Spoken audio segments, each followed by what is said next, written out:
बिस्मिल्लाहिर्रहमानिर्रहीम। नाजरीन अस्सलाम वालेकुम। नाजरीन नन्हे मरका के जो हसन खान तोस्ता हर कले मा ग्राउंड कतुन को अब द खैबर पख्तूनख्वा के चे कम द सैलाबुनो तबाही हुआ अगर खो मुंगा वकतला यो ढेर ज़्यादा खासकर बुनेर के बाजावड़ के पसवात के शांगला के व सरा मानसेरा पदे इलाकों के पयो रस के दनन दनन प दो रज के मुंगो कतल चेहरा पसवनो खलक अमलाक दुकानों ना बाजारों ता नुकसान रसीद खुबस मुंगो गुरु द सौ रज रासे पंजाब के चेदे क पंजाब मुंगो गुरु रावी सोतलज चनाब दा आखा दरियाबुने दी दा मंगा यो तारीखी मुआहिदा द इंडिया सर कड़े दा मंगा हुई लवर कड़ो दा अक्सर वो छू पदे के वो बनवे खुबस रावी के दा रिपोर्ट से चर से द्वाला कन सेवा क्यूसिक उबचे कमदी दा क्यूसिक दा दो बोयो पैमाना दा दा हगे न तीरेगी और दा से कोगोरे नो चनाब के व्यापक जहलम सॉरी कम छे चनाब दे सर सुतलच के हम दा सूरत हाल जो तकरीबन वस पोरे यो मिलियन खलक यानी लस लका खलक चे कम दे दा बेकोर शेवे दे और स अतल सव पोरे देहात चिदी यानी कली चिदी आगा फ्लड शिविदी यानी उबो के दगा दे हुकूमत रिस्पांस पदे बान बखबर को खुद ज़्यादातर 10 यूज़ुना बोली दी पदे हर पंजाब के द फ्लड पर सूरत हाल बखबर को खुड़म्बे दा वक्त जमंग सरा अली तौकीर शेख साहब छे ढेर जाना पहचाना नुमदे पखासत होगा मौसमियात तब्दीली जो तमंगो या क्लाइमेट चेंज हो पदे हवाले सरा अखबारों के लिए कलम कई और जो ढेर खपल पदे दगलरी आगा जमंग सरा दे तपोस को दा हर सो वले सवाल हम दगा उचतीगी चेहरा खैबर पख्तूनख्वा वाला अलते खो क्लाउड बर्स्ट टू इंडिया के दा सरवानी शेख साहब अस्सलाम वालेकुम।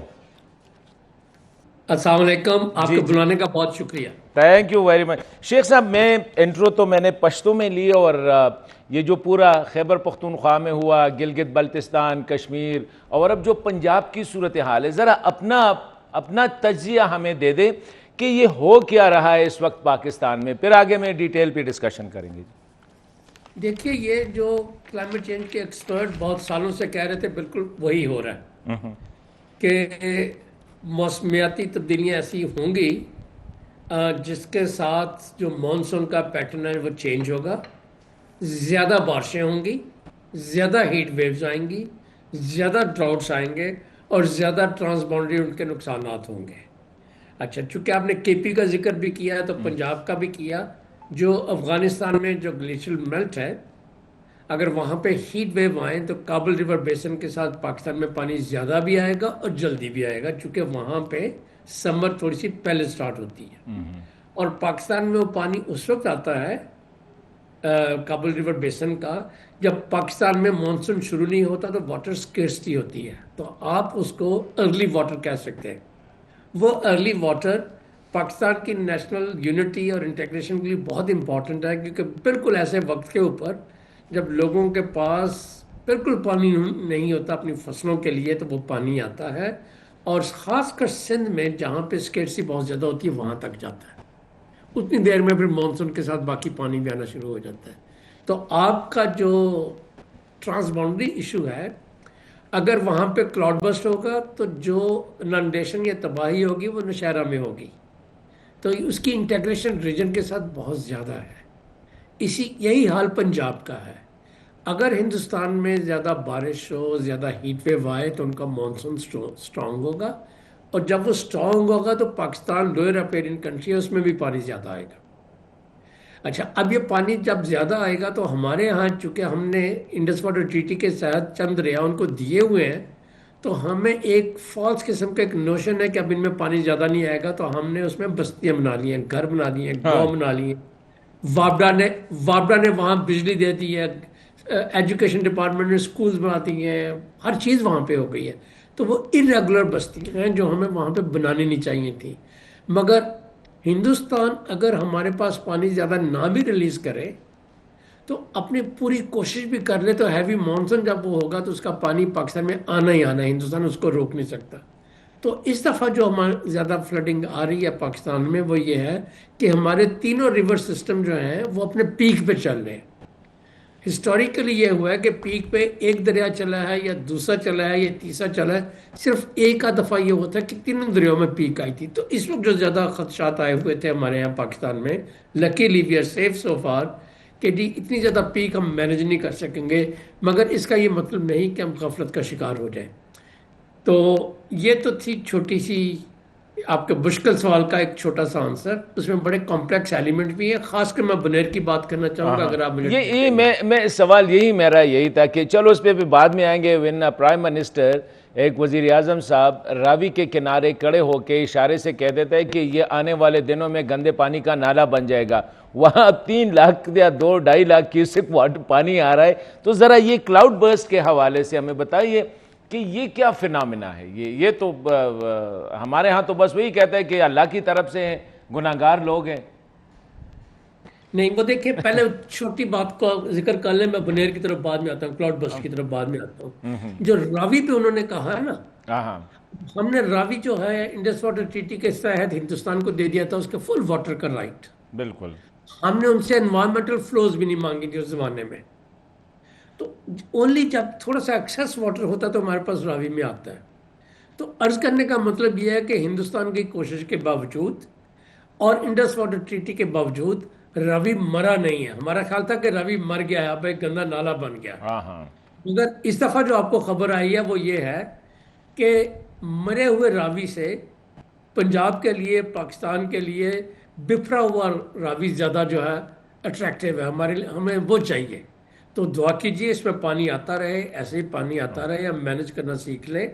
तो हमें एक जिंदा रावी चाहिए, मुर्दा रावी नहीं चाहिए। अब मैं आता हूँ बनेर वाली बात जिसका आप जिक्र कर रहे हैं। होता यह है कि हमारी डिज़ास्टर प्रिपेयर्डनेस की जो प्रिपेयर्डनेस है वो बहुत वीक है पूरे मुल्क में, हर सूबे में। अच्छा, तो जैसे कोई तेज़ बारिश होती है जिसे टोरेंशियल रेन कहते हैं, थोड़ी सी देर में ज़्यादा बारिश, तो वहाँ का असिस्टेंट कमिश्नर, डिप्टी कमिश्नर या जो भी उसकी वहाँ की अथॉरिटी होती है वो कहते हैं जी ये तो क्लाउड बस्ट है। मतलब ये कि ये मेरे बस से बाहर की बात है, ये तो कोई बहुत बड़ी तबाही है, मैं मैनेज नहीं कर सकता। तो जब आप रिस्पॉन्सिबिलिटी नहीं लेना चाहते तो आप कहते हैं ये क्लाउड बस्ट है। हालांकि अभी तक की जो साइंस है वो हमें बताती है कि पाकिस्तान में क्लाउड बस्ट जो है बहुत कम हुए हैं, ये नहीं हुए। ठीक है, शायद बुनेर में एक हुआ। अच्छा, अब बुनेर में भी एक चीज़ मैं आपको समझाना चाहता हूँ, चूंकि आपके ऑडियंस इस चीज़ को बहुत अच्छी तरह समझना चाहते हैं। क्लाउड बस्ट बहुत डेंजरस चीज़ नहीं है, सर। टोरेंशियल रेन डेंजरस चीज़ है। आप उसका इस तरह एग्जाम्पल लीजिए कि गुब्बारे में पानी भरा हुआ है, उसमें जब आप निडल करेंगे फटेगा तो पानी वहीं पे गिरेगा। तो उसकी जो तबाही होगी, जो पानी के नीचे डायरेक्टली लोग होंगे उसको होगी। जो गांव में थे 10 घर थे, 50 घर थे, 2 गांव थे, माल मवेशी थे, हाँ इंसान हाँ, थे, उनका नुकसान हो। नुकसान शुरू होता है जब वो पानी बह के नीचे की तरफ जाता है ग्रेविटी के साथ। बिल्कुल। अच्छा, इसको मैं इस एग्जाम्पल को दोबारा लेकर आता हूँ। जब पानी बहता है तो अपने साथ जो माल मलबा उसको मिलता है वो लेके जाता है। टिम्बर पड़ी है तो उसको भी लेके चलेगा, छोटा मोटा ब्रिज हो तो उसको भी तोड़ता जाएगा, छोटे मोटे घरों को भी तोड़ता जाएगा, बोल्डर्स को लेके, पानी का ग्रेविटी का जोर बहुत होता है तो उनको भी लेके जाएगा। तो आगे अगर रास्ता बंद हो, इंक्रोचमेंट हो, तो तबाही बढ़ती जाएगी। तो आपने देखा कि बुनेर में जो बारिश का नुकसान हुआ लोकल कम्युनिटी का, बड़ा हैवी नुकसान है, आपकी तस्वीरों में भी नजर आ रहा है, वो उस नुकसान से कम है जो डाउनस्ट्रीम इसी पानी की वजह से हुआ। क्योंकि आपने इंक्रोचमेंट करके इंसानों को, उनकी प्रॉपर्टीज को वल्नरेबल किया हुआ था। इसको जरा कंपेयर कीजिए, मैं एग्जांपल देना चाहता हूँ किसी टोरेंशियल रेन के साथ। लेट से कराची में हुई थी। अच्छा, जो आउटबर्स्ट है क्लाउड का वो थोड़ी देर के लिए हुआ, 10-15 मिनट में, 1 घंटे में, आधे घंटे में वो खत्म हो गया, 4 घंटे में खत्म हो गया। जो टोरेंशियल रेन है वो 1 दिन, 2 दिन, 4 दिन रही, तो उसने आपके पूरे सिस्टम को बहुत अच्छी तरह से टेस्ट कर लिया कि कहाँ कहाँ आपके नाले में चोक पॉइंट है, कहाँ पे नहीं बने हुए, किन नालों के ऊपर आपने कंस्ट्रक्शन की है। तो वो पानी पूरे शहर में खड़ा होना शुरू हो जाएगा। तो 2 डिफरेंट फिनोमिनाज हैं। केपी में आपने दोनों देखे हैं, मगर जो केपी में, बुनेर में आपने देखा है, जो इतने बड़े बड़े बोल्डर्स देखे हाँ हैं, हाँ, आपको पता नहीं लोगों ने साइंटिफिकली क्या क्या चीज़ें बतलाई हैं। मैं सिर्फ 2 चीज़ों को अर्ज करना चाहता हूँ।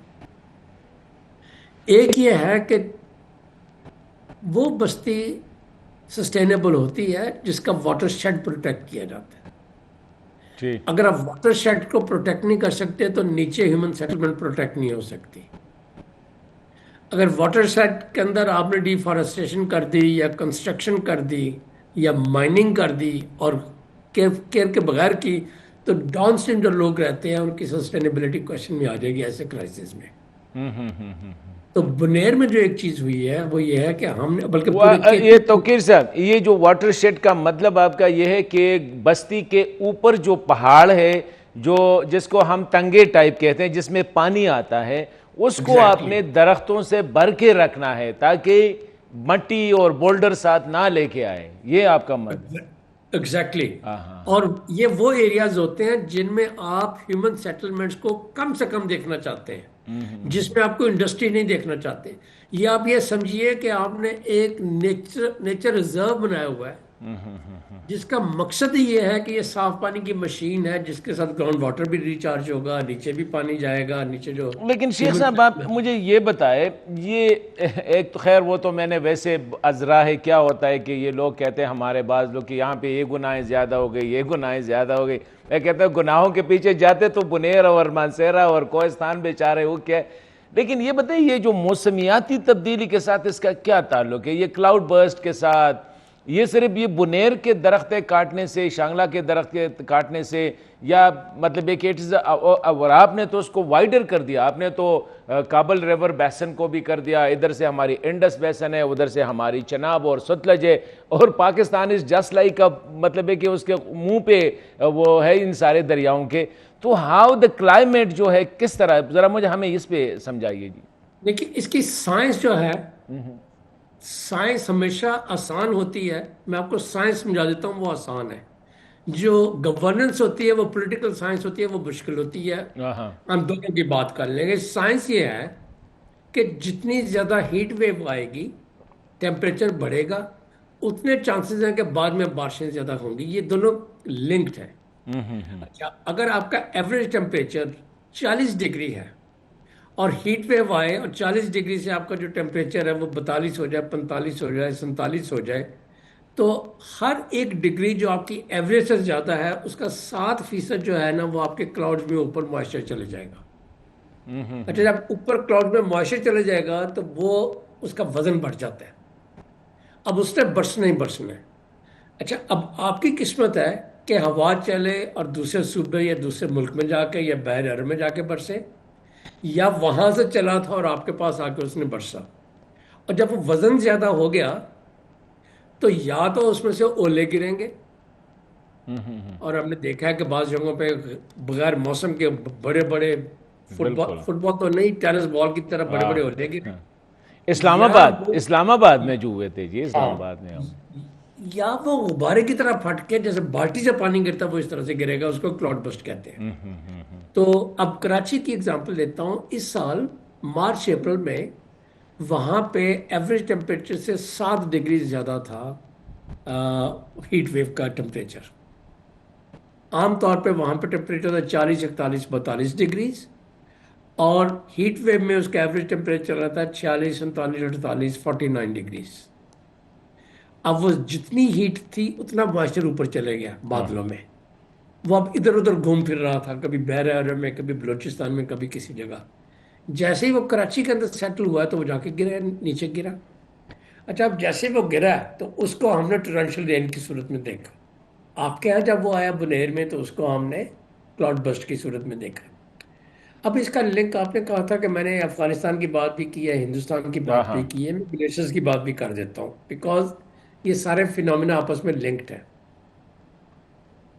जो क्लाइमेट चेंज की वजह से एक बहुत बड़ा फर्क आया है, वो आपकी स्नोफॉल ऊपर अपर इंडस बेसिन में देर से शुरू होती है और गर्मियां जल्दी आ जाती हैं।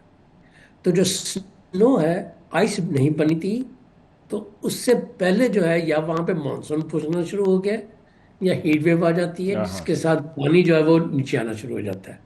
तो जो क्लाउड बस्ट हुआ वहाँ पे, जो वहाँ पे ग्रॉफ हुआ, ग्लेशियर मेल्ट का जो डिजास्टर हुआ, वो एग्जैक्टली इसी वजह से हुआ कि टेम्परेचर ज़्यादा था, हीट वेव आई, जो लेक बनी हुई थी छोटी सी झील वो फटी, और फट के वो नीचे बहन के आपकी तरफ आ गई। तो ये पाकिस्तान में कंकरेंटली बहुत सारे फिनोमिना चल रहे हैं और ये बहुत कॉम्प्लेक्स है। आप ये एक तरफ तैयारी करके मुतमिन नहीं हो सकते। 2010 का जो फ्लडिंग थी वो 2022 के फ्लडिंग से डिफरेंट थी, 22 की 24 से डिफरेंट है अगर आप देखें तो। और अभी आपको ये भी शेख नजर साहब आएगा कि एक सवाल बनती है। अभी चलो मौसमियाती जिस तरह आपने कहा कि ये हो सकता है काबुल में फिनामिना बना हो, पेशावर में बरसे, मतलब है कि बे ऑफ बंगाल में बना हो आके कराची में बरसे, या ऊपर मिडल ईस्ट में हो आके कराची में बने जाके अमान में बरसे, लेकिन मतलब है कि रीजनल फिनामिना है। ये जो हम कहते हैं मैनेज करना, हमारे यहाँ ये जो पंजाब की जो फ्लडिंग हुई है इसमें बहुत से ऐसे लोग हैं, मतलब ये है कि वो तो उनको ये भी पता नहीं है कि सुतलज कहाँ किस रास्ते से जा रहा है, रावी किस रास्ते जा रहा है। वो कहते हैं जी काला बाग बन जाता तो बहुत अच्छा होता, लेकिन we are not talking about Kala Bagh. Dam is the solution, या ये जो हम बाकी जिस तरह बंद वगैरह होते हैं, ये सोल्यूशन क्या है इसको मैनेज करने के, इस पानी को मैनेज करने का? जी देखिए, ये आपका बड़ा मुश्किल सवाल है। मैं देखता हूं अगर उसका मैं कुछ जवाब आपको दे सकता हूँ। सर। जो पंजाब और सिंध के प्लेन्स में बारिश होती है, अ, उसके ऊपर तो आप डैम नहीं बना सकते। हर गली मोहल्ले में तो डैम नहीं बन सकता। इस दफ़ा हाँ। सियालकोट में 600 मिलीमीटर बारिश हुई तो आप वहां पर डैम बनाने से रहे। चकवाल में बहुत ज़्यादा बारिश हो गई थी तो वहां से बनवाने से रहे। तो इस बरसात का मौसम जो बहरे अरब में जाता है, वो बहरे अरब में जाता रहेगा। जितनी ज़्यादा बारिश होगी उतना ज़्यादा वहां पे जाएगा, और इसमें कोई बुरी चीज़ नहीं है।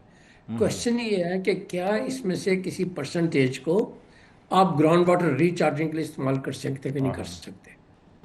तो मेरे ख्याल में एक डैम से ज़्यादा पैसा जो है, पानी जो है, वो ग्राउंड वाटर रिचार्जिंग में होता है। तो हमें वॉर फुटिंग के ऊपर देखना चाहिए कि हर घर के अंदर रेन वाटर हार्वेस्टिंग होनी चाहिए। हर शहर के अंदर, हर गली मोहल्ले, हर, इसको नेचर बेस्ड सोल्यूशन भी कहते हैं। तो नेचर बेस्ड सोल्यूशन जो है वो लो कॉस्ट होता है, जिसके साथ आप कहते हैं। इसका मतलब शेख साहब, इसका मतलब ये है कि गली में एक कुआं खोदे। जी बिल्कुल किया जाता है। कुआं नहीं, कुआं खोद के उसको रेत और पत्थर के साथ बांध देते हैं, और जो पानी आता है उसके अंदर जाता जाता है। आप बोर करते हैं जो बिल्कुल जैसे पानी निकालने वाला बोर होता है। हाँ हाँ। नहीं तो इसमें लेकिन हमारे यहाँ ये पॉलिटिकली सेलेबल नहीं है ना। हम तो बड़े बड़े इंफ्रास्ट्रक्चरों के इस पे नाम लगे, अली तौकीर शेख साहब ने ये प्रोजेक्ट बनाया है, हसन ने ये प्रोजेक्ट बनाया है, और ये जरा कैसे इंटायर अब इतना देखिए, बड़ा पानी जो है, हाउ यू विल मैं उस मैनेज इट? मैं उस चीज को समझता हूँ। मैं समझता हूँ। देखिए, डैम बनाने के लिए वाटर की कंटिन्यूट फ्लो चाहिए होती है। ये जो बरसात का पानी है, आपको नहीं पता अगले 3 साल यहाँ पर ड्राउट और बिल्कुल ज्यादा पानी ना आए, ठीक है ना, हाँ हाँ। या बहुत नॉमिनल आए। अच्छा, यही हाल अब देखिए पाकिस्तान में एक आध डैम जो है कंट्रोवर्शियल हुआ था, बाकी डैम्स के ऊपर कंट्रोवर्सी नहीं है। वापडा उनको बना रहा है। हाँ हाँ। आपका जो सबसे बड़ा डैम है वो $14 बिलियन से बनना है। किसी ने रोका कि आप उसको स्पीड अप ना करें। सब सूबों ने वाटर चार्टर साइन किया हुआ है। तो आप उसकी एलोकेशन करके उसको जल्दी करें। मगर अहम मसला ये भी तो है ना कि अगर उसको बनने में 5-10 साल लगते हैं, तो उन 5-10 साल में अपनी वाटर स्केर्सिटी को आप कैसे मैनेज करेंगे। जो डैम आपको फायदा देता है वो सिर्फ एक ये फायदा देता है, हमारे ऊपर से नहीं। हमारे किसी शहर में जो सोल्यूशन आप बता रहे हैं, मतलब I don't think so it is so costly. ये जो आप रिचार्जिंग होल्स कर दे या कुएं कर ले, जो भी आप कह रहे हैं, इतने कॉस्टली नहीं, नॉर्मल हो सकते हैं। लेकिन डू वी हैव मतलब है कि हम दिखा सकें कि जी इस्लामाबाद में रिचार्जर है, लाहौर में है, पेशावर में है, कराची में है? Do you have these examples? है कहीं पाकिस्तान में? बहुत कम है। हमने एक्सपेरिमेंट किस्म के रिसर्च के प्रोजेक्ट्स के तौर पे लाहौर, इस्लामाबाद वगैरह में किया हुआ था। मगर उसको लार्ज स्केल के ऊपर, प्रोजेक्ट के ऊपर लेके चलने की जरूरत है, जहाँ पे पूरे एग्रीकल्चरल एरिया में भी, इंडस के साथ साथ भी 14 या 13 लोकेशन ऐसी हैं जो रिसर्चर्स ने आइडेंटिफाई की हुई हैं। इसको नेचर बेस्ड सोल्यूशन कहते हैं, जिसमें ये होता है कि आप फ्लड वाटर को डाइवर्ट करके डिप्रेशन के एरिया में लेके जाते हैं। उसके साथ एक तो फ्लड की पीक काबू में आती है, ठीक है, इतना नुकसान नहीं होता। दूसरा ये होता है कि जब वो डिप्रेशन में जाता है तो ग्राउंड वाटर रिचार्ज करता है, जो एग्रीकल्चर में भी इस्तेमाल होता है। तो अगर आप देखें तो केपी के और पाकिस्तान के बाकी हर शहर में ग्राउंड वाटर 50, 60, 70, 100, 200 फुट नीचे जाता जा रहा है। हाँ हाँ। पॉपुलेशन बढ़ रही है, लोगों की कंजप्शन बढ़ रही है। तो उसका एक ही इलाज है कि ये जो एक्सेस वाटर आपके साथ बारिश में आता है उसकी रिचार्जिंग करें। अर्बन एरियाज में तो खासकर ज़रूरी है। मगर एग्रीकल्चर में भी बहुत ज़्यादा तो ज़रूरी ये है। मैं हम एक कर बात क्यों नहीं रहे शेख साहब? वैसे टाइम हम आई नो आपका वक्त है, लेकिन ये कर क्यों नहीं हम रहे हैं? अगर ये एक अच्छा सोल्यूशन है, नेचर बेस्ड सोल्यूशन है और कम लागत वाली सोल्यूशन है, why we are not doing it? Sir, आपकी किस्म के प्रोग्राम इसकी एडवोकेसी करते हैं कि गवर्नमेंट जो है वो सेंसिटाइज हों, हाँ हाँ हाँ। आपके हर प्रोविंस के चीफ मिनिस्टर्स और मिनिस्टर्स को पता चले ये करने की चीज़ है, अपने बजट्स में हम एलोकेशन करें। ये टेक्नोलॉजी बहुत ज़्यादा मुश्किल नहीं है, तकरीबन हर घर में लग सकती है, हर गली में लग सकती है, हर शहर में ये हो सकती है। एंड विद इन 2-3 years मेरा ख्याल यह है कि हम अपनी जो ग्राउंड वाटर की रिचार्जिंग शहरों में है उसको इस लेवल तक ला सकते हैं कि वो एक साइकिल बन जाए। जब जी वो जी। साइकिल बन जाता है तो अपने आप इस्तेमाल भी आप करते रहेंगे और हाँ उसमें हर दफ़ा रिचार्ज भी आता रहेगा। और जिन सालों में मानसून ज़्यादा होगा आपकी रिचार्जिंग ज़्यादा हो जाएगी, आप हम थोड़ी बहुत सस्टेनेबिलिटी में आ जाएंगे। हमारी रिलायंस जो है वो डैम्स के ऊपर निस्बतन कम होगी। डैम्स की अपनी एक क्या उसे कहते हैं साइंस है, उनकी अपनी एक ज़रूरत है। मगर आपने खुदा न खास्ता अगर किसी साल बारिश ना हो तो डैम अगर खाली हो तो आपको मालूम है कि लोड शेडिंग हमारी उसी वक्त होती है जब पानी की ज़्यादा स्केर्सिटी होती है, गर्मियों के ज़माने में। जी जी जी। तो जो डैम है वो बिजली के लिए बहुत ज़्यादा रिलायबल सोर्स नहीं रहा, खासकर इसलिए भी कि बिजली अब लोगों को सोलर या विंड वगैरह से सस्ती भी मिल जाती है, हाँ तो वो हाँ हाँ। वापस से ऑफ ग्रिड जा रहे हैं। तो इस चीज़ को इंशाल्लाह अगर आप मौका देंगे तो आपके सामने दोबारा भी इस डिस्कस पे करने की। डेफिनेटली इस पे डिस्कशन करेंगे और ऑलरेडी हमने प्लेज किया है कि हम 60% बिजली जो है अब वो हम रिन्यूएबल पे जाएंगे, मतलब ये है कि सोलर पे जा रहे हैं। तो this is the best solution. Thank you very much Sheikh साहब। इंशाल्लाह इस पे एक प्रोग्राम डेफिनेटली करेंगे, स्पेशली ये जो इंशाल्लाह। रिचार्जिंग का जो कंसेप्ट है इस पे। ग्राउंड कुतुन को दावाली तौकीर शेख साहब भी वाड़ा वाड़ा सीजू नदी पास आना सरा पार जाने सर की खो when there is a will there is a way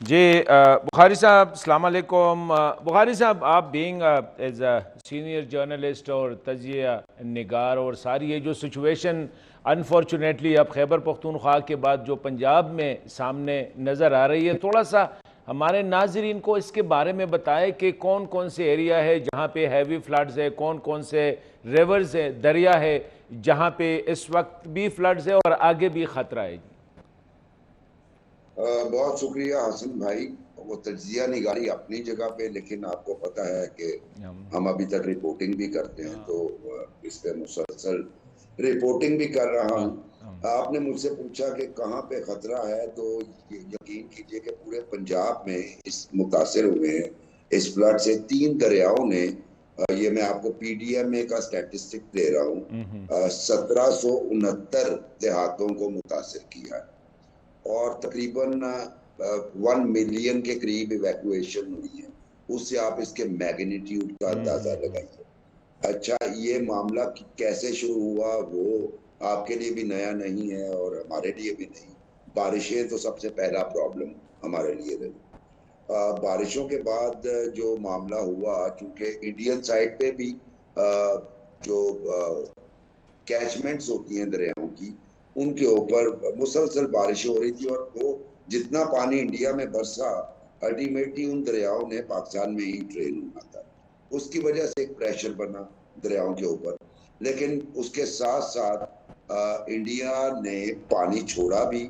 और उससे पहले इंडिया पाकिस्तान को अगरचे अनकन्वेंशनल वेज के जरिए कॉशन दे चुका था कि वो पानी रिलीज करेगा, लेकिन उन्होंने पानी की जो कंट्रोल्ड डिस्चार्ज है वो नहीं किया। लेकिन उस पर भी चूंकि हमें तो बैलेंस और रियलिटी पे हम अपनी बात करनी चाहिए। जो माधोपुर डैम है रावी के ऊपर बना हुआ, उसमें उसके 2 गेट्स जो थे वो डैमेज हो गए। उस वजह से ये मामला हुआ कि रावी अपना मतलब बहुत जोर दिखाना शुरू हो गया। फोकस हम कर रहे थे सतलुज पे कि सतलुज में जो है वो पानी है और गंडा सिंह वाला जो जगह है वो अंडर प्रेशर है। लेकिन सडनली परसों चेनाब और रावी भी बिखर गए और फिर हमने रावी को फोकस किया क्योंकि लाहौर पे कहा जा रहा था कि 2 लाख प्लस का रेला आएगा, 200,000 प्लस क्यूसिक का, और फिर भी बर्दाश्त कर जाएगा लाहौर। सारा फोकस इस तरफ था, लेकिन उधर चेनाब बिखर गया और चेनाब में जो रेला आया कादिराबाद साइड पे वो 9 लाख क्यूसिक से ज्यादा था, जबकि कादराबाद जो हेडवर्क्स है उसकी कैपेसिटी 8 लाख थी। फिर भी अल्लाह का शुक्र हुआ कि वो उसको कर गया बेयर। लेकिन जब वो 1 मिलियन पे हुआ तो वहां पे 3 ब्रीचेस करनी पड़ी, और यानी एक नहर में थी और 2 उनका जो जिसे आप कहते हैं फ्लड वॉल या बंद जिसे आप उर्दू में कहते हैं, जिसके नतीजे में गुजरांवाला, वजीराबाद, पिंडी भटिया का कुछ हिस्सा, हाफिजाबाद और सरगोदा के कुछ हिस्से वो मुतासिर हुए। अगर आप रावी की तरफ से देखें तो सबसे पहले तो करतारपुर साहब, दरबार साहब जो है वो मुतासिर हुआ, उसके अंदर 6 से 8 फुट तक पानी चला गया। अच्छा, वहां पे अच्छी बात यह है कि वहां पे ऊपर राहदारियां बनी हुई हैं अपर पोर्शन पे, तो वहां पे उस वक्त तकरीबन 50-60 के करीब यात्री भी मौजूद थे। फिर अपना हमला वहां पे वो सारा जो वहां का लंगर खाना था और साथ बाजार, साथ जो हमारी वो चेक पोस्ट थी, सारा और इर्द गिर्द की सारी फसलें पानी में आ गई। अच्छी बात यह है आज की कि वो रेस्क्यू वर्क होके वो सारा पानी ड्रेन कर दिया गया, यात्रियों को बहिफाजत निकाल लिया गया। शकरगढ़, नारोवाल, सियालकोट ये जो है वो आगे रावी की जद में। ये बुखारी साहब, आपने ये करतारपुर की बात की जो अभी रिसेंटली ये जो है बनाया गया है, ज़ाहिरी बात है, तो ये भी इसके और ये बड़ा इम्पोर्टेंट है क्योंकि एक मजहबी जगह है सिखों के लिए और इंटरनेशनल उसकी अपनी एक अहमियत भी है। तो ये भी फ्लड हो गया, तो ये ज़रा ये पानी बहुत ज़्यादा था। जी देखिए, एक बात तो ये थी कि पानी, आप सियालकोट की अगर बात करें, क्योंकि ये सेम रीजन है, शकरगढ़, नारोवाल, सियालकोट एडजेसेंट हैं, तो वहां पे जो तारीखी बारिशें हुई हैं, ये रिकॉर्ड तोड़े हैं माजी के कई। दूसरी बात यह है कि ये दरबार साहब करतारपुर जो है ये बिल्कुल आप समझे रावी के किनारे पे ही वाक़या है, और इसलिए भी उसमें पानी गया।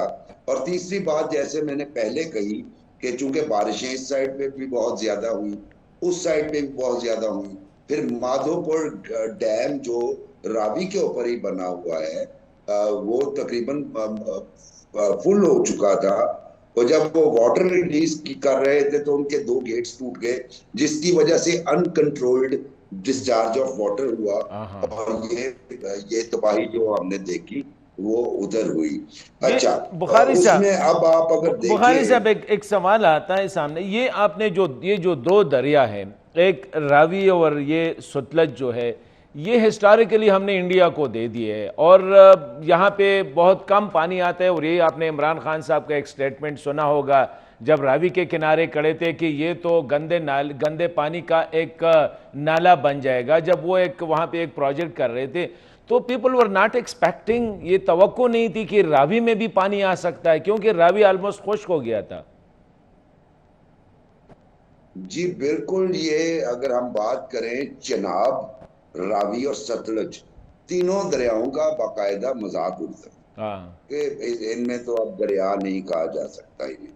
और बिलखसूस रावी को तो इसी तरह कहा जाता था कि वो रूडा की आप बात कर रहे हैं, रिवर अर्बन डेवलपमेंट अथॉरिटी जो बनी, वो जो शहर बसा रहे हैं उधर, उसके बारे में इमरान खान साहब कहा करते थे कि ये तो नाला बन गया है, इसको हम अपग्रेड कर रहे हैं और ये कर रहे हैं वो कर रहे हैं। वो बात ठीक है, लेकिन देखिए, एक तो हम ग्लोबल वार्मिंग और क्लाइमेट चेंजेस के नतीजे में पाकिस्तान और इंडिया फ्लड प्रोन कंट्रीज बन चुके हैं। दोनों साइड्स पे ग्लेशियर पिघल रहे हैं। दोनों साइड पे अगर आप ट्रैक रिकॉर्ड उठा के देखें तो हर 2 साल बाद फ्लड की सिचुएशन पैदा होती है। अभी पिछला जो वर्स्ट फ्लड है हमने 2022 में देखा है। अच्छा, ये तो होगी दरियाओं की सूरत हाल के, इधर दरिया है, आप केपी में हैं, आप जरा उधर की सूरत हाल देखें। जीबी में तो चलिए सिंध निकलता है जीबी से, वहां भी समझ आती है, लेकिन जो बारिशों का रिकॉर्ड है, जो फ्लडिंग हो रही है अक्रॉस पाकिस्तान, वो सबसे बड़ा फैक्टर है। इसलिए हमें तैयार रहना पड़ेगा, और यही बात तमाम माहिरीन भी कह रहे हैं और हुकूमती ओहदेदार भी कह रहे हैं कि ये अब इन दरियाओं में सैलाब आते रहेंगे अब 2-3 साल बाद। मसलन 1988 में ये वॉल्यूम आया था 3 लाख क्यूसिक का रावी में। उसके बाद जो आप चिनाब की सूरत हाल देख रहे हैं, ये 14 साल बाद आया है। अच्छा, सतलुज की बात करें, कल तक वो 2,61,000 क्यूसिक पे खड़ा था, और हम ये एक्सपेक्ट कर रहे थे कि कम होगा, क्योंकि रावी का लाहौर के मुकाम पे कम हो गया। चिनाब की तरफ मैं बाद में आता हूँ। अभी की आपको मैं फिगर दे रहा हूँ 3,27,000 क्यूसेक गंडा सिंह वाले के मुकाम पे इस वक्त पानी है, और वहां पे कसूर में डिस्ट्रक्शन हो रही है। Evacuation is under way right now, और बड़ा रेड अलर्ट जारी किया है, जिसका मतलब ये है कि ये पानी आगे जाके आपको ओकाड़ा, पार्शली साहिवाल, फिर पाकपटन, फिर बहावलनगर, और बहावलपुर में 3 ब्रिजेस ये कर चुका है ऑलरेडी सतलुज, और तकरीबन दर्जनों वहां पे देहात ज़ेरे आब आ चुके हैं। उसके बाद अगर हम चिनाब की तरफ जाएं, तो मैं चिनाब का आपको बता रहा था कि कादराबाद पे 9 लाख क्यूसिक की उसके बेयर करने की कैपेसिटी थी, लेकिन पानी बढ़ गया 10 लाख से ज्यादा, जब वहां पे 2 ब्रिजेस करने पड़े, जिसके नतीजे में हाफिजाबाद, वजीराबाद, गुजरावाला, वहां पे पानी शहरों में दाखिल हो गया। लेकिन उसका फायदा ये हुआ कि हम बड़े नुकसान से बच गए, क्योंकि अगर वो हेडवर्क्स जो है उसको स्ट्रक्चरल डैमेज होता तो आपके बहुत से शहर बिल्कुल डूब जाने थे। अब चिनाब पे पानी जो है वो इस वक्त मतलब बिल्कुल नॉर्मल हो चुका है कादराबाद के मुकाम पे, लेकिन अब मसला ये है कि वो आगे जो रेला गया है 8,55,000 क्यूसिक का इस वक्त मौजूद है चन्योट ब्रिज के ऊपर। अब उस प्रेशर को चन्योट ब्रिज बर्दाश्त बड़ी मुश्किल से कर पाएगा, और उसके नतीजे में 1 घंटा कबल रिवाज ब्रिज के ऊपर जो है एक ब्रीच किया गया है, वहां पे भी बंद के ऊपर, जिसके नतीजे में प्रेशर कम हुआ। रीजन क्या है वो ब्रीच करने की, कि अगर वो ब्रीच ना किया जाता तो आपका झंग और चन्योट शहर पूरे डूब जाते, बड़ी डिस्ट्रक्शन होती। बुखारी साहब ये जो लेवल ऑफ वाटर है, जो क्वांटिटी ऑफ वाटर के 3 लाख क्यूसेक, 10 लाख क्यूसेक, मतलब ये कि ये अनप्रेसिडेंटेड है, इतना पानी जो है, और फिर जो हमारे इंफ्रास्ट्रक्चर है, अब ये भी आई थिंक बड़ी बात है कि आप 9 लाख का जो मैक्सिमम कैपेसिटी है वो 10 लाख बेयर कर रहा है। लेकिन ये बताइए द गवर्नमेंट रिस्पांस, क्योंकि 1 मिलियन आपने कहा कि 1 मिलियन जो यानी 10 लाख लोग इस वक्त बेघर हो चुके हैं, तकरीबन 2000 मतलब 1800 के करीब देहात जो है वो फ्लड हो चुके हैं। अगर ये देहात जो है ना सिर्फ ये हमें मतलब ये कि ज़री लिहाज से ये इम्पॉर्टेंट है, माल मवेशी इसमें, तो हुकूमत का रिस्पांस क्या है? टॉप प्रायोरिटी लोगों का एवैक्यूएशन का, फिर उनको पानी, सबसे बड़ी जो ज़रूरत होती है वो पानी की होती है ऐसी फ्लडिंग एरिया में। जी देखिए, मैं आपको ईमानदाराना बात अगर बताऊं हसन भाई, तो हुकूमत का रिस्पांस बहुत अच्छा रहा। अगर रिलीफ एक्टिविटीज की आप बात कर रहे हैं, उसमें सबसे अहम बात यह है कि आप देखिए इस फ्लड में 20 अमवात हुई हैं पंजाब में। अच्छा, उन 20 में से अभी तक हमने कोशिश की कि ढूंढें, कोई एक डेथ ऐसी नहीं है जो नेग्लिजेंस की वजह से हुई। हाँ, इस तरह हो सकता है कि बंदा मवेशी को बचाने के लिए उसने जंप किया और वो डूब गया, यानी उनके अपने फाल की वजह से डेथ्स हुई। एक तो ये बात साबित करती है। दूसरा, बहुत बड़ी तादाद में मवेशियों को भी बचाया गया है। और तीसरा ये कि ये जो देहातों की मैंने बात की 1769 का जो मैंने फिगर आपको दिया हाँ है, हाँ। इसमें इनमें मेजोरिटी वो देहात हैं जिन लोगों ने सब जिन्हें इस तरीके से बसाया गया कि लोगों ने समझा कि अब ये जो दरिया हैं इनमें कभी पानी नहीं आएगा, वाटरवेज पे हम देहात बना लें, वाटरवेज पे हम अपने घर बना लें। और वो बहुत सारे देहात जो है वाटरवेज पे बने हुए हैं जिनको पानी ने तहबाला कर दिया है। हुकूमत का रिस्पांस रिलीफ कैंप कायम है, लेकिन देखिए ये एक इंसानी अलमिया है। मसलन उसमें एक बंदा अपने घर को तबाह होते देख रहा है, ढोर डंगर को जाते हुए देख रहा है, अपनी लैंड को जाते हुए देख रहा है, नफसियाती तौर पे वो वैसे टूट चुका होता है। ऐसी सूरत हाल में जो वो रिलीफ कैंप है जहाँ पे टेंट लगे हैं, पानी खाना आपको मिल रहा है, लेकिन फिर भी बंदे की इस्ते नफ्स कहीं ना कहीं मुझे जाती तौर पे लगता है मजबूर होती है। तो मेरा ख्याल है कि इसमें थोड़ा सा हुकूमत को प्रोएक्टिवली ज्यादा बेहतर तरीके से काम करना पड़ेगा कि इससे नफ्स भी मजबूर बंदे की हो।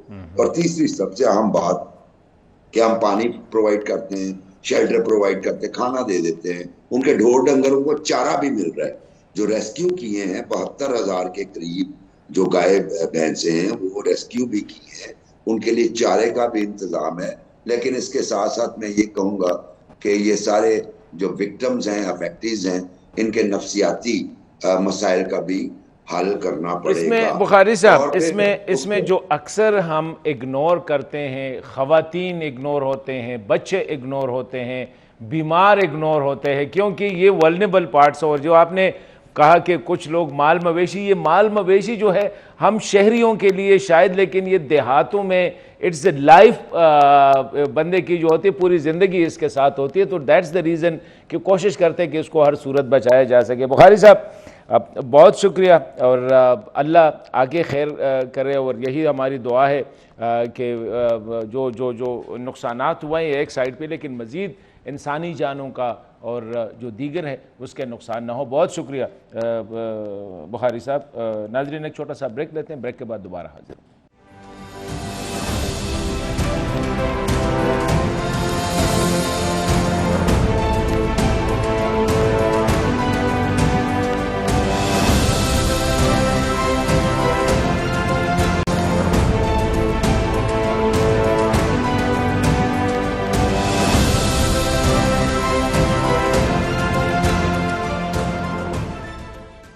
जी ग्राउंड को तुनको तासु वारिद मुबशर बुखारी से लाहौर ने मंग सर खबर कवले और टोल पर पंजाब के चेद दरियाबुनो कम सूरत हाल दे सुमरा खलक मुतासर दे सुमरा कली मुतासर दी और कम ब्यादा हुकूमत रिस्पांस दे पहागे बांधे खबर वसजू जमंग यो बल अहम खिता अगद गिलगित बल्तिस्तान। अब चे अलते के हम लगा संग चे खैबर पख्तूनख्वा प बुनेर और बाजावर और प शांगला दलते के कम मखता सूरत हाल लागो मागा शांति सूरत हाल पर गिलगित बल्तिस्तान के अंदर के चलते सैलाब राशि नो प मखसरा खलक लगा तबाही ढेर रखी द बरे ग्रेविटी द वजना नो द गिलगित बल्तिस्तान हुकूमत तर्जुमान फैजुल्ला फ़राक से दावा समंग सरा दे। फैजुल्ला साहब अस्सलाम वालेकुम। वालेकुम अस्सलाम। सर ये बताइए कि क्या सूरत हाल क्या है, थोड़ा सा इसके बाद हम बात करेंगे कि रिलीफ एक्टिविटीज़ के हवाले से, लेकिन ये जो सैलाबी सूरत हाल है हम तो मीडिया पे और अक्सर सोशल मीडिया पे देख रहे हैं, आप बताएं कि क्या सूरत हाल है इस वक्त गिलगित बल्तिस्तान की।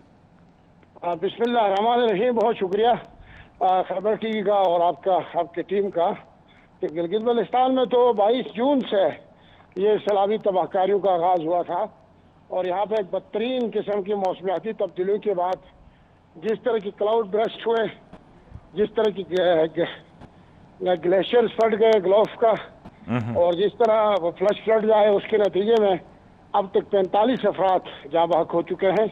उसमें मुकामी लोग भी हैं और टूरिस्ट भी शामिल हैं। 41 से ज़्यादा जो अफराद हैं वो जख्मी हुए हैं। 30 अरब के करीब इंफ्रास्ट्रक्चर का नुकसान हुआ है। 35 जो ब्रिजेज हैं वो बह गई हैं। राबता सड़कें, कराक्रम हाईवे और मुख्तलिफ एक्सप्रेसवेज का शदीद किस्म का नुकसान हुआ है। 20 से 50 किलोमीटर की जो सड़कें हैं वो तबाह हो चुकी है। मवेशी खाने, मसाजिद, जमात खाने और दीगर अमलाक को शदीद किस्म का नुकसान पहुँचा है। 1000 से ज़ायद गिलगित बल्तिस्तान के लोगों के घर मुंदहम हुए हैं, डैमेजेस हुई हैं, और ये तबाही माजी के सारे रिकॉर्ड तोड़ चुकी है। माजी में ऐसा कभी नहीं हुआ है, पहली दफा इस तरह की तबाही गिलगित बल्तिस्तान में आई है और यकीनन इसमें क्लाइमेट चेंज का एक बहुत बड़ा अमल दखल है। गिलगित बल्तिस्तान का जो लैंडस्केप है ये दीगर सूबों से बहुत मुख्तलिफ है। 8,000 से ज्यादा ग्लेशियर्स यहाँ पाए जाते हैं और 28,000 मुरब्बा मील का लगभग का एरिया है, जिसमें 97% जो है वो माउंटेनिश है, पहाड़ी इलाका है। तो ऐसे हालात के अंदर यहाँ के नुकसानात में इजाफे रोज बरोज होते जा रहे हैं और अब भी 7 सितंबर तक गिलगित बल्तिस्तान में शदीद बारिशों की पेशन गोई है। उसके पेश नज़र उसके बाद जो सूरसाल सूबे में पैदा हुई, उसके बाद जो सेकंड फेज हमारा था रेस्क्यू ऑपरेशन, सर्च ऑपरेशन के बाद अब बहाली का काम गिलगित बल्तिस्तान में पूरे जोर शोर से यहाँ पे शुरू है। वज़ीर आला गिलगित बल्तिस्तान हाजी गुलबर खान साहब और उसकी पूरी टीम तमाम 14 अजला के अंदर मुतहरिक है। वज़ीर आला खुद मुख्तलिफ इलाकों में मुतासरा इलाकों का विजिट कर चुके हैं और मुतासरीन की देखभाल, उनकी बहाली, सड़कों की बहाली, पानी और बिजली की बहाली और कम्युनिकेशन की बहाली पर काम शुरू है। जी फैजला साहब, ज़रा ये बताइए कि जो नक्शा आपने खींचा कि एक तो ये पूरा माउंटेनस यानी पहाड़ी इलाका है गिलगित बल्तिस्तान जो है, फिनोमिना वहाँ पे ये जो आपने क्लाउड बर्स्ट की बात की, साथ ही आपने कहा कि वल्नरेबल ग्लेशियर है, बड़े बड़े ग्लेशियर है उसके भी है और ये सिलसिला गुज़िश्ता जून से शुरू हुआ है। सड़कें, राब्ता सड़कें, मेन सड़कें, इंफ्रास्ट्रक्चर को नुकसान हो रहा है। तो ज़ाहिरी बात है गिलगित बल्तिस्तान जितना सूबा है, छोटा सूबा है और फाइनेंसेस इतने नहीं होंगे, तो how is the federal government, कितनी आपके साथ कोऑपरेट कर रही है या फेडरल गवर्नमेंट और सूबाई हुकूमत के दरमियान, गिलगित बल्तिस्तान हुकूमत के दरमियान, क्या कि ये इस बड़े पैमाने पे जो आपने उसको रिकॉर्ड तबाही कहा कि इस दफ़ा जो हुई है इसको जो है हैंडल कर सके?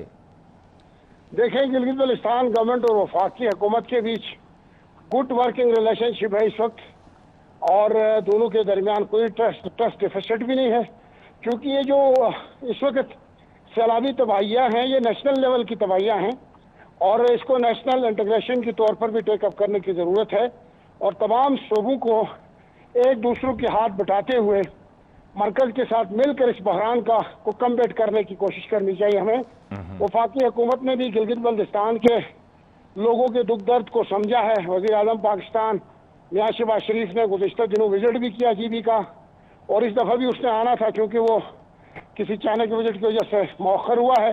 वफाकी वज़ीर उमूर कश्मीर और गिलगित बल्तिस्तान अमीर मकाम ने 2-3 रोज़ा यहाँ विजिट भी किया, तमाम मुतासरा इलाकों में भी किया।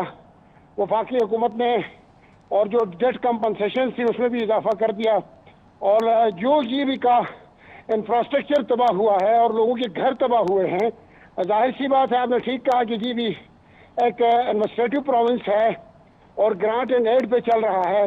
इसका स्टेटस दीगर सूबों से बहुत मुख्तलिफ है, इसलिए वफाक का जो ताउन है वो एक ऑक्सीजन का काम करता है हमेशा से और वफाक का ताउन हमेशा बहुत अहमियत का हामिल होता है और इस वक्त 4 अरब का ग्रांट की मंजूरी इस सैलाबी सूरत हाल में प्राइम मिनिस्टर ने दी है, लेकिन हम समझते हैं कि इसको बढ़ाने की भी ज़रूरत है और यहाँ इंफ्रास्ट्रक्चर को बेहतर बनाने के लिए वफाक के मजीद ताउन भी दरकार है।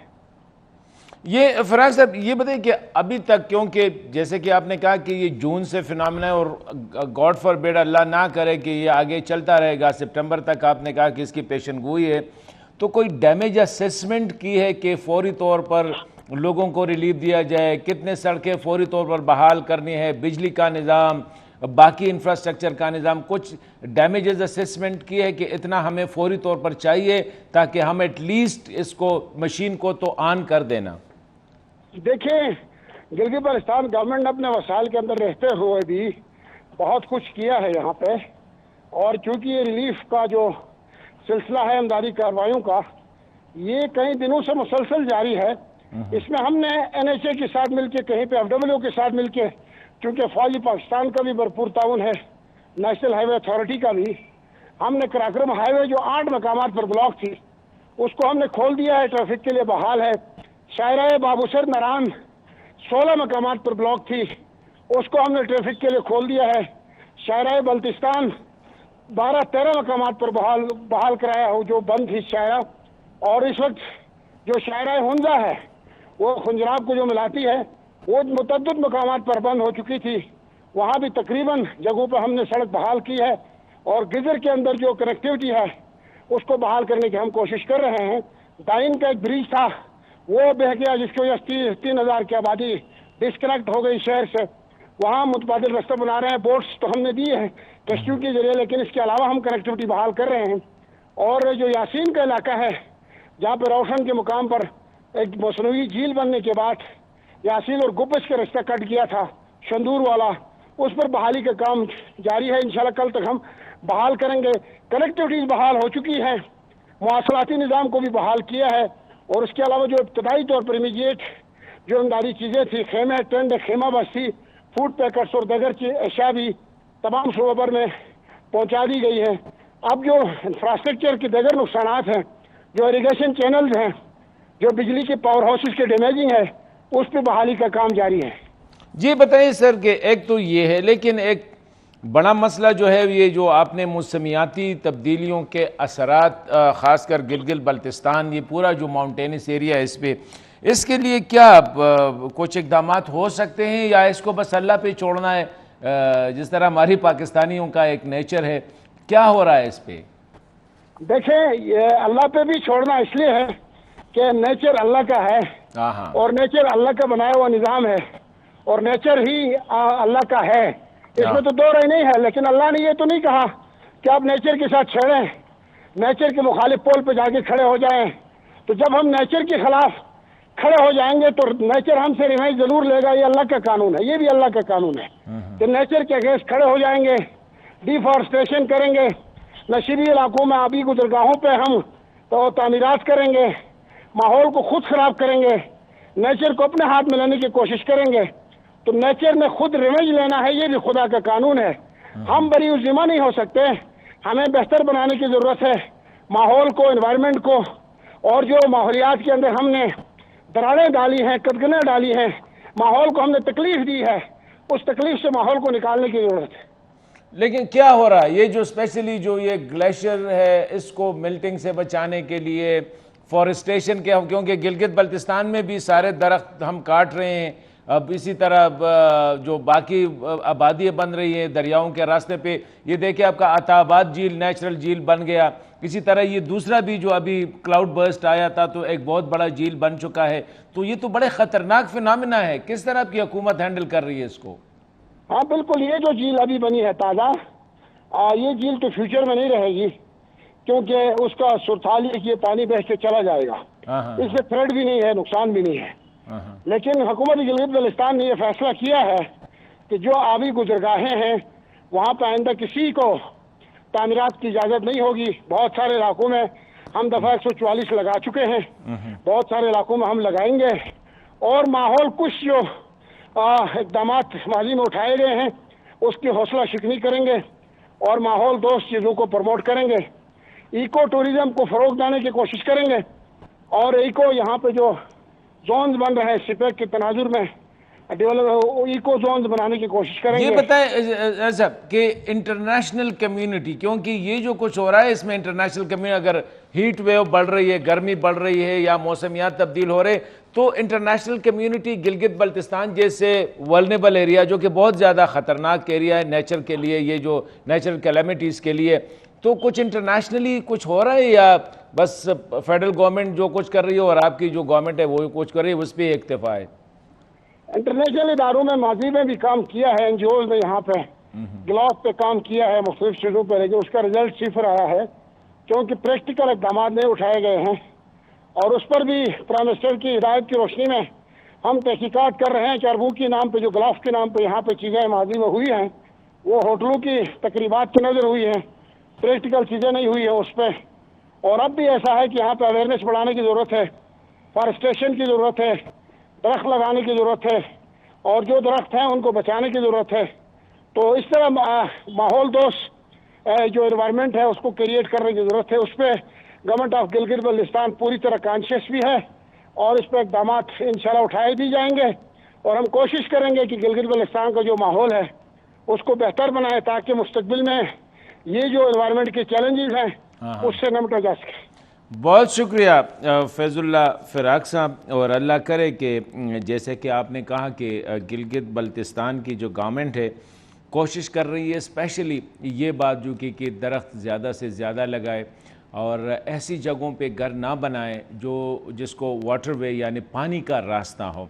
क्योंकि उस दिन मैं देख रहा था कि ये जो दरिया होते हैं और ये जो पत्थर, ये एक कहते हैं, एक टर्किश कहावत है तुर्कियों का कि दरिया की मिसाल जो है ये एक सांप है और ये जो पत्थर होते हैं ना, ये इस दरिया के, इस सांप के अंडों की तरह है दरिया के लिए। तो सांप कहीं ना कहीं आके वो अंडों के पास आ जाते हैं। इस तरह दरिया जो इनका रास्ता है ये कभी छोड़ता नहीं है। देखिए, इससे अंदाज़ा लगाए कि ये रावी जो है, रावी के बारे में एक दिन हमारे उस वक्त वज़ीर आज़म इमरान खान साहब ख़ुद खड़े होकर रावी के किनारे कहने लगे कि ये जो है ना अब पानी का गंदा नाला बन चुका है। मतलब ये कि ये एक्सपेक्ट भी नहीं कर रहे थे कि रावी में भी पानी आएगा, सतलज में भी पानी आएगा या चनाब में भी पानी आएगा। क्योंकि ये दरिया जो है, ये जब 1960 में दगश हुआ, मुआहिदा शवी हुआ 1980 के दागे तहत दा मुंगा वर्कड़ी दगला इंडिया ला उस दगा शांति द खैबर पुख्तनख्वा चे कम सूरत हाल दे डेर बेदर्द सर मुंगा वने कटको और वने करुना वन कटकवल स दगा न देखो वन ब कट तिकड़ा या बल वन ओकरा मंगा दोना जुलम को चे मंगा वन दगा को नो आगा द यख उबासु मतलब दा दे आगा मुंडेम न प्रीदु दगा शांति कोरोना आगा जाके जोड़ा वल चेरालते के ख्वाड़ नहीं आलते के जे कम दे दो उबो लार नहीं और कद उबो लार ही नो खास कर दा कोरोना द पास चके में अला की दी कम अज कम पदे के कवने नहीं नो चे वने ओ करू दगा शेख कभी शुक्रान को तुमको दाऊ जमंग ने प्रोग्राम अल्लाह दे मख के खैर पेश की पंजाब न पस उस दाऊ बजी सिंता न पस सिंध के बस सूरत हाली अल्लाह दे अलते के खैर पे कि वो किदिशी इकदाम होता सिंध हुकूमत कड़ी जगह छे दे बांधे बा सोवरज बलगी छे दाऊ ब सिंता रसी इजाज़त वाड़ू अल्लाह पामा।